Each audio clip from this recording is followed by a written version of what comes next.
मैं हूं शिप्रा झा। बड़ी खबर दिल्ली से है, जहां सीएम हेमंत सोरेन ने कांग्रेस के राष्ट्रीय अध्यक्ष मल्लिकार्जुन खड़गे से मुलाकात की है। कांग्रेस के राष्ट्रीय अध्यक्ष के आवास पर 10 राजाजी मार्ग पर सीएम हेमंत सोरेन पहुंचे थे। यहां दोनों नेताओं के बीच करीब 45 मिनट तक बात हुई। कर्नाटक चुनाव आने के बाद दोनों नेताओं में ये पहली मुलाकात रही। इस दौरान चुनाव नतीजों के बाद विपक्षी एकता के साथ ही दूसरे राजनीतिक मुद्दों पर भी चर्चा की संभावना जताई जा रही है। और ये तस्वीर आप उस वक्त ही देख रहे हैं जब सीएम हेमंत सोरेन वहां पहुंचे थे। मल्लिकार्जुन खड़गे से उनकी मुलाकात हुई और देखे कर्नाटक चुनाव के नतीजे आने के बाद ये पहली बार मुलाकात सीएम हेमंत सोरेन की हुई, जिसमें कई सारे राजनीतिक चर्चाएं हुई हैं। झारखंड के मैट्रिक और इंटर परीक्षार्थियों के लिए बड़ी खबर है। मई महीने के अंत तक जैक की ओर से मैट्रिक और इंटर साइंस का रिजल्ट जारी किया जा सकता है। मैट्रिक और इंटर साइंस का रिजल्ट 20 से 25 मई के बीच जारी किया जा सकता है। इसके बाद इंटरमीडिएट आर्ट्स और कॉमर्स का रिजल्ट जारी किया जाएगा। जैक के चेयरमैन ने न्यूज 18 से खास बातचीत में दावा किया कि कॉपी का मूल्यांकन पूरा हो चुका है। वहीं कुछ विषयों की कॉपी का मूल्यांकन अंतिम दौर में है। वहीं जून के पहले हफ्ते में 8वीं, 9वीं और 11वीं के भी नतीजे जारी हो सकते हैं। जैक अध्यक्ष से खास बातचीत की रांची संवाददाता निरंजन सिन्हा ने। जैक बोर्ड की 10वीं और 12वीं की कॉपियों का मूल्यांकन हो चुका है। अब इंतजार है हजारों लाखों छात्रों का रिजल्ट का। सीधे इस संबंध में बात करेंगे जैक चेयरमैन अनिल महतो जी से। सर, कॉपी का मूल्यांकन हो गया है? मूल्यांकन हो गया है, लेकिन कुछ प्रॉब्लम अभी है। जैसे आपको बहुत जगह जियोलॉजी का, जिसमें आपको सरकार से कोई शिक्षक नहीं है, पोल साइंस का, वो सब कॉपी को इधर उधर ले जाके मूल्यांकन किया जा रहा है। तो मोटा मोटी मेरा कोशिश है इस महीना में हम रिजल्ट मैट्रिक का और +2 का दे देंगे। सर, बहुत कम समय में काफी जांच हुई है। हाँ, तो मेरे शिक्षक बधाई के पात्र हैं। मेरे शिक्षक हमको साथ दे रहे हैं, यही एक कारण है। और क्या, इससे उन लोग का लगाव है। हम वही बोले थे एक दिन मीटिंग में, कार्यशाला में, कि भाई शिक्षक आप लोग झारखंड के हैं, झारखंड के बच्चे का भविष्य आपके हाथ में है। आप अगर सही टाइम पर पढ़ाइएगा, सही टाइम पर परीक्षा लीजिएगा, सही टाइम पर कॉपी जांचिएगा, तो झारखंड अपने आप आगे जाएगा। तो इसलिए उन लोग को बधाई दीजिए आप। जैक का इसमें कुछ नहीं है। तो कुल मिलाकर फर्स्ट, सेकंड, थर्ड इस तरह का रहेगा इस बार? इस रहेगा कि हाँ, फर्स्ट, सेकंड, थर्ड का रहेगा, सब कुछ रहेगा। जैसे पहले होता तो वैसे सब कुछ रहेगा। कितने विद्यार्थी सर बैठे थे परीक्षा में? आपको 8 लाख दोनों मिला के 4.5 लाख और 3.5 लाख लगभग यही है। तो इस माह के लास्ट तक हम सब रिजल्ट दे देंगे। इवन उसको फर्स्ट वीक में, आने वाला फर्स्ट वीक में 8, 9, 11 भी देने की कोशिश करेंगे। वो कोशिश करेंगे, अभी उसका कन्फर्म नहीं बोल पा रहे हैं। उसे कहा निश्चित तौर पर लाखों छात्र इंतजार भी कर रहे हैं। कैमरामैन प्रभाकर के साथ निरंजन, न्यूज 18 रांची। झारखंड के हाई स्कूलों में शिक्षकों की कमी दूर होने वाली है। मई में 3,400 नए शिक्षकों की नियुक्ति कर दी जाएगी। मुख्यमंत्री हेमंत सोरेन 19 मई को खेलगांव में आयोजित किए जाने वाले एक समारोह में इन शिक्षकों को एक साथ नियुक्ति पत्र सौंपेंगे। नियुक्ति की प्रक्रिया JSSC और JPSC के जरिए पूरी की जा रही है। दरअसल इन पदों पर नियुक्ति की प्रक्रिया 2016 में शुरू हुई थी, लेकिन आरक्षण और दूसरे विवादों के चलते परीक्षा आयोजित किए जाने के बाद भी नियुक्ति नहीं हो पा रही थी। हाल ही में सुप्रीम कोर्ट के एक फैसले के बाद इनकी नियुक्ति की अड़चन दूर हो गई है। माध्यमिक शिक्षा निदेशक ने इसकी जानकारी दी है। लंबित मामले थे, माननीय सर्वोच्च न्यायालय के निर्देश के आलोक में हमारे माननीय मुख्यमंत्री जी के हाथों से इसके जो है वितरण 19 तारीख को लगभग 3,469 TGT शिक्षकों की नियुक्ति पत्र के वितरण की कार्रवाई संपन्न की जाएगी। सफर का कनेक्शन आज के दौर में सीधे समय से है, लेकिन समय बचाने वाली फ्लाइट सर्विस ही अगर दगा दे जाए तो यात्रियों के माथे पर शिकन और पॉकेट का बजट गड़बड़ाने लगता है। गो फर्स्ट की फ्लाइट रांची में बंद होने से यात्रियों की एक बड़ी संख्या ट्रेन सेवा की ओर शिफ्ट कर दी गई। लिहाजा एयरपोर्ट पर थोड़ी खामोशी है तो रेलवे स्टेशन पर भारी भीड़ है। देखें न्यूज 18 की ये रिपोर्ट।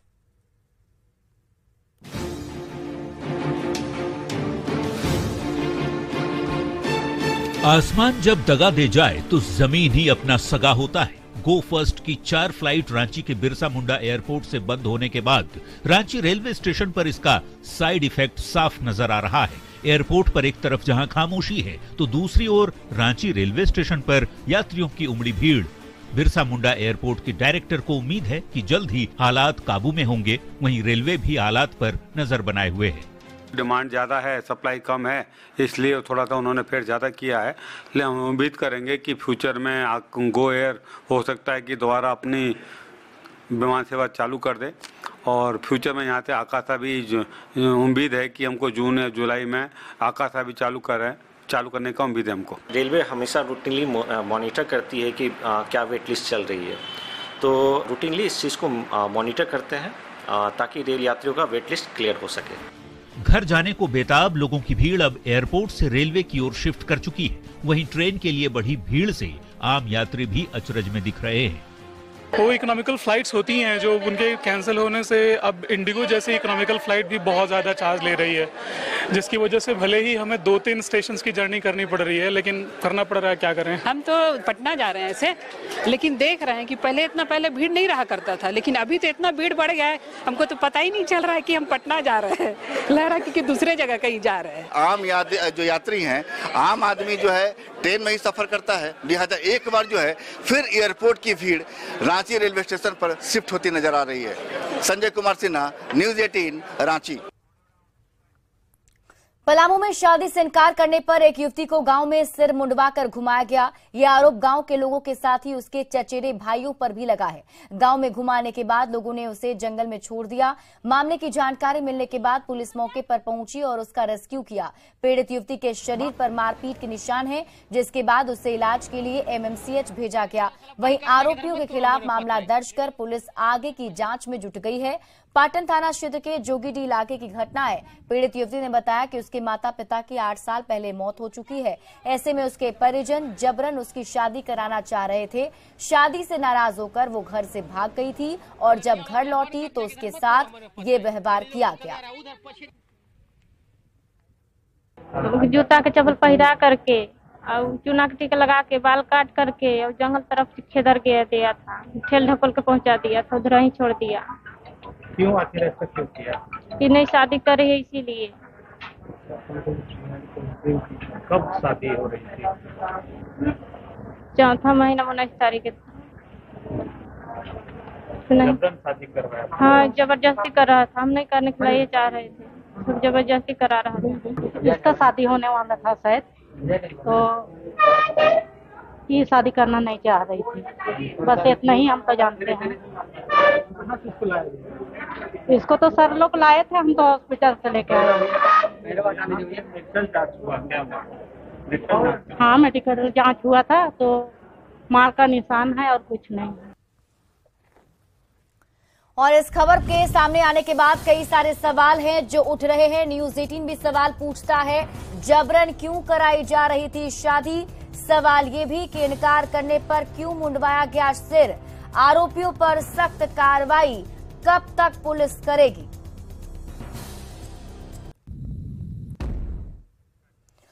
अगली खबर सरायकेला से है, जहां नहाने के दौरान सेल्फी लेने के चक्कर में 2 छात्र डूब गए।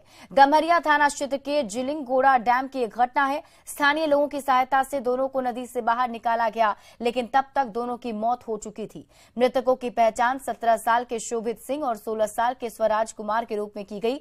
2 घंटे की मेहनत के बाद गोताखोरों की मदद से शव बाहर निकाला गया।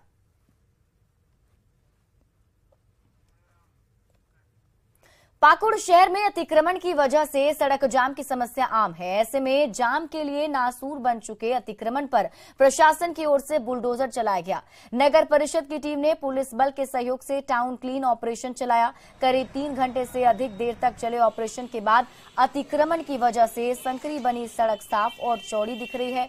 शहर के हाट जोन रेलवे फाटक में फल सब्जी दुकान को तोड़कर अतिक्रमण मुक्त किया गया।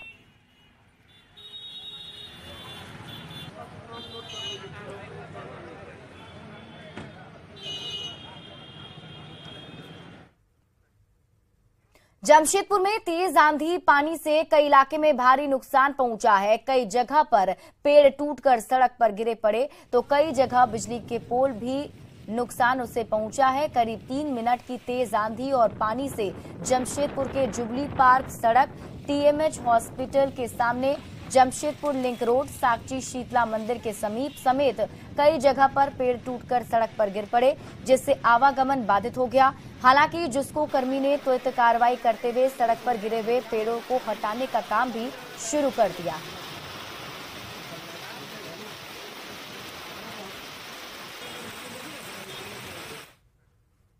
खबर बोकारो से है, जहां CCL कथारा क्षेत्र के जारंगडी में 630 kVA के ट्रांसफार्मर में आग लग गई। इससे पूरे इलाके में अफरा तफरी का माहौल हो गया। देखते ही देखते आग की लपटें तेज हो गईं। हालांकि CCL जारंगडी परियोजना के E&M विभाग के अधिकारियों और CCL के इलेक्ट्रीशियन की सूझबूझ से आग पर जल्द ही काबू पा लिया गया। आग की लपटों को बढ़ता देख फायर ब्रिगेड, बोकारो थर्मल और गोमिया IEL को भी सूचना दी गई थी, लेकिन तब तक आग पर काबू पा लिया गया।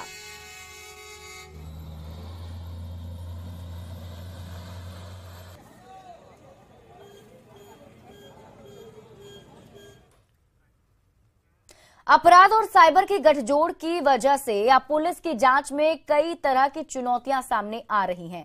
इसे देखते हुए गृह मंत्रालय के 14C के जरिए झारखंड पुलिस के अधिकारियों को इन चुनौतियों से निपटने के टिप्स दिए जा रहे हैं।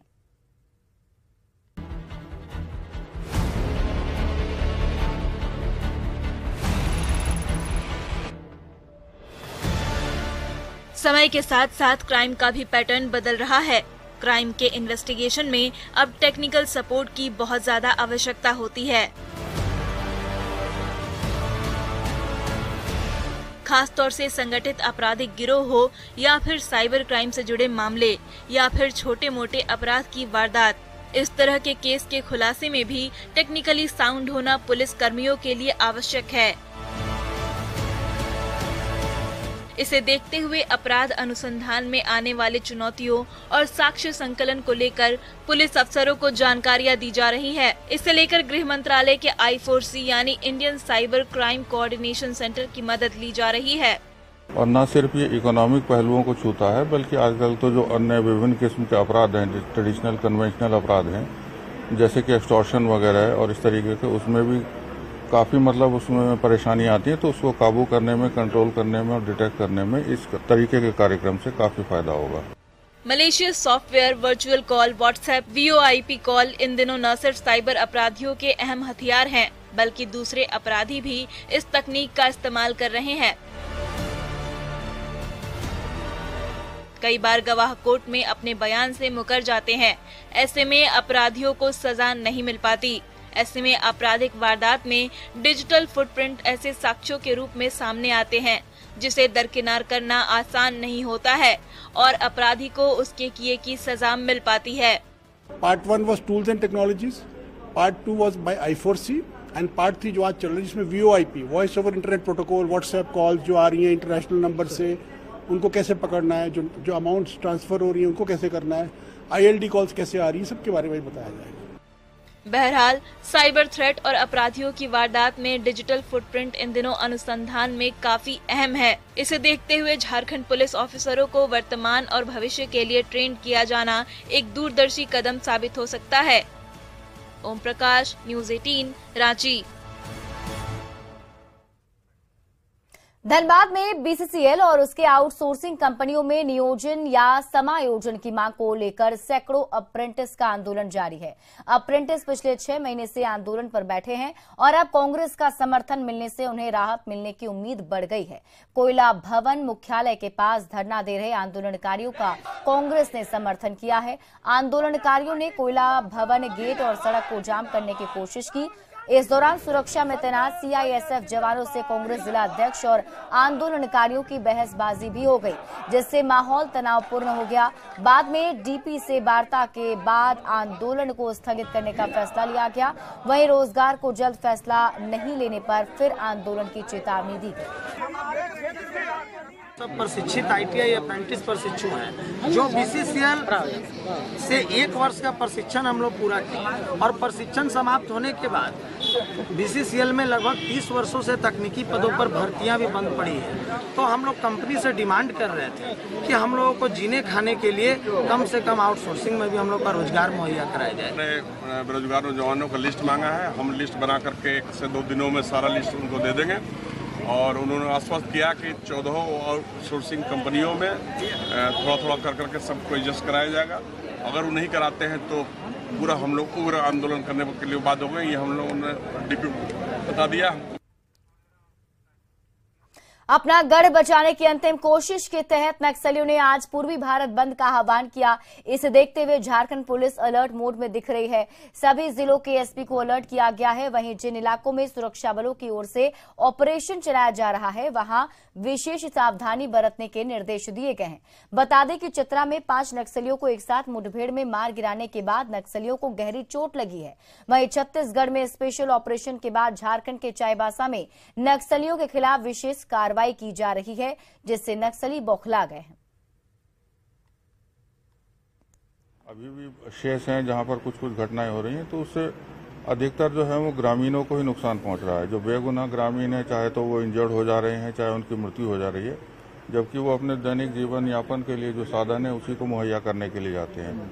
तो इससे किसी का फायदा नहीं है, बल्कि उल्टे जो निर्दोष नागरिक हैं उन्हीं का वो नुकसान हो रहा है। और हमारे जो जवान हैं नेचुरली उनके ऊपर तो वो चाहते ही हैं कि हमला हो, उनका कोई नुकसान हो, लेकिन अभी तक वैसा हम लोग अवॉइड करके और सावधानी के तौर पर ही वहाँ पर सब जितना भी जो अभियान चल रहा है वो चलाया जा रहा है। झारखंड राज्य खाद्य आयोग के अध्यक्ष हिमांशु शेखर चौधरी और सदस्य शबनम परवीन ने राज्यपाल सीपी राधाकृष्णन से मुलाकात की। हिमांशु शेखर चौधरी ने राज्यपाल को आयोग के वर्ष 2020-22 के कामकाज का लेखा-जोखा सौंपा। राज्यपाल ने हिमांशु शेखर चौधरी के पलामू, धनबाद, बोकारो, लोहरदगा, गुमला, सिमडेगा, जामताड़ा, दुमका और गोड्डा समेत 9 जिलों में मुखिया संवाद, जनसुनवाई और स्थल निरीक्षण के कार्यों की सराहना की। वहीं राज्यपाल ने भी जून में साहिबगंज जिले के बोरियो में प्रस्तावित मुखिया संवाद में शामिल होने की इच्छा जाहिर की। गवर्नर ने आयोग के अध्यक्ष को निर्देश दिया कि भविष्य में मुखिया संवाद और जन सुनवाई का कार्यक्रम वहां रखें जहां पीडीएस, आंगनबाड़ी, कुपोषण और मिड डे मील से जुड़ी शिकायत ज्यादा आ रही है। गवर्नर ने खाद्य सुरक्षा के 100% क्रियान्वयन की राह में कमियों को केंद्र और राज्य सरकार से बातचीत कर दूर कराने के लिए मदद का भी आश्वासन दिया। द केरला स्टोरी मूवी का झारखंड में क्रेज दिख रहा है। फिल्म देखने के लिए रांची के थिएटर में बहन बेटियों की भीड़ उमड़ पड़ी।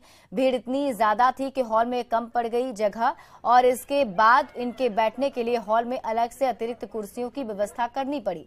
फिल्म देखने के बाद महिला दर्शकों ने फिल्म की पटकथा और अदाकारों के अभिनय की सराहना की। साथ ही हिंदू के साथ दूसरे धर्म की बहन बेटियों से जागरूकता की अपील की।